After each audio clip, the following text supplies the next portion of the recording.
আবার রেল দুর্ঘটনা।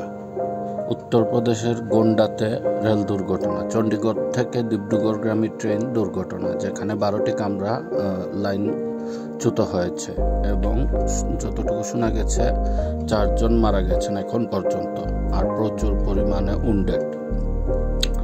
কাঞ্চনজঙ্ঘা এক্সপ্রেস দুর্ঘটনার রিপোর্ট জমা পড়ার 1 সপ্তাহ না যেতে যেতে আরেকটি দুর্ঘটনা, খুব দুঃখজনক দুর্ঘটনা। আর দুপুর 2টা-2:30 নাগাদ উত্তরপ্রদেশের গোন্ডাতে এই দুর্ঘটনাটি ঘটেছে। এই অ্যাক্সিডেন্টে সবথেকে ক্ষতিগ্রস্ত হয়েছে 3টি কামরা, যে কামরা 3টি দুমড়ে মুচড়ে গেছে। গ্যাস কাটার দিয়ে কাটিং করে প্যাসেঞ্জারকে উদ্ধার করার চেষ্টা করা চলছে।